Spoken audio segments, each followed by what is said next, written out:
अरे यार 3 बजे फिल्म शुरू हो जाएगी, तू क्या कर रही है?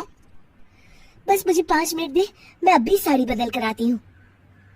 अरे बहू, तू अचानक कहाँ जा रही है? तेरी सास तुझे आवाज दे रही है। अरे छोड़ ना, ये बुढ़िया कभी नहीं सुधरेगी। क्या हुआ माँ जी?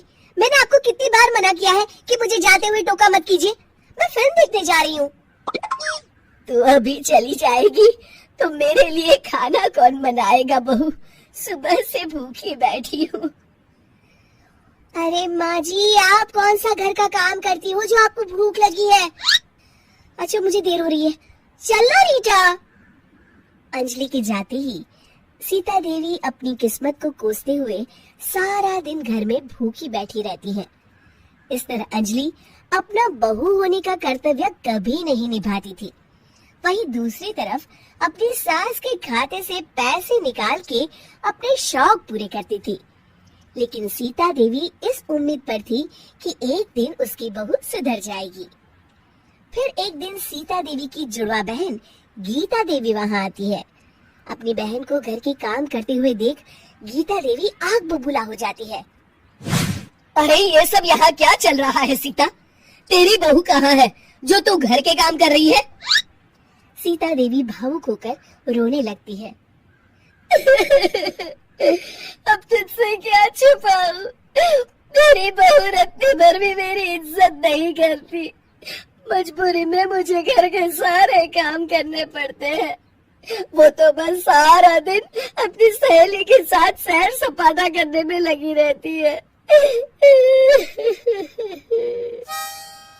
अच्छा, तो उस चिड़िया के पर निकल आए हैं। तू चिंता मत कर, मैं ऐसी कई बिगड़ेल बहुओं को ठीक कर चुकी हूँ। अब मैं इस चुड़ैल से निपटूंगी। तू कुछ दिनों के लिए मेरे घर चली जा, मेरी बहू तेरी अच्छी देखभाल करेगी। फिर दोनों बहनें आपस में साड़ियाँ बदल लेती हैं और सीता देवी अपनी बहन के घर चली जाती है। देर रात अंजलि जब घर आती है तो अपने कमरे का नजारा देख उसकी आंखें फटी की फटी रह जाती है।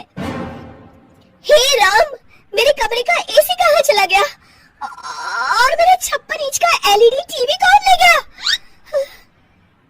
अंजलि तहस के साथ अपने सास के कमरे में जाती है।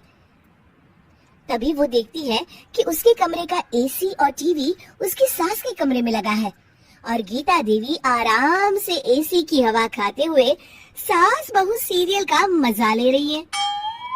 अच्छा, तो ये सब इस बुढ़िया की कारस्तानी है। अभी इसे बताती हूँ। ये सब क्या है माँ जी? आपकी हिम्मत कैसे हुई मेरे सामान को हाथ लगाने की? क्यों बहू, ये सारा सामान तूने तेरे पिताजी के पैसों से खरीदा है क्या? हैं? लगता है तू भूल गई कि ये सारा सामान मेरे पैसों से आया है, इसलिए मैं अपनी सारी चीजें अपने कमरे में उठा लाई। तुझे कोई एतराज है? चल जा यहाँ से, सीरियल का मजा किरकिरा मत कर। गीता की बातों का कोई जवाब नहीं बनता देख अंजलि अपने दांत पीस कर रह जाती है। अगले दिन रीटा और अंजलि शॉपिंग पे जाने की तैयारी करती हैं। अंजलि जैसे ही अपनी स्कूटी पर बैठती है तभी गीता देवी स्कूटी की चाबी निकाल लेती है। अरे ये स्कूटी कहाँ लिए जा रही है? ये भी मेरी कमाई की है। माँ जी, ये तो आप हाथ कर रही हैं। मैं बाहर पैदल जाऊंगी क्या? हाँ, पैदल जा। वैसे भी तुझे घूमने का शौक है, मुझे नहीं।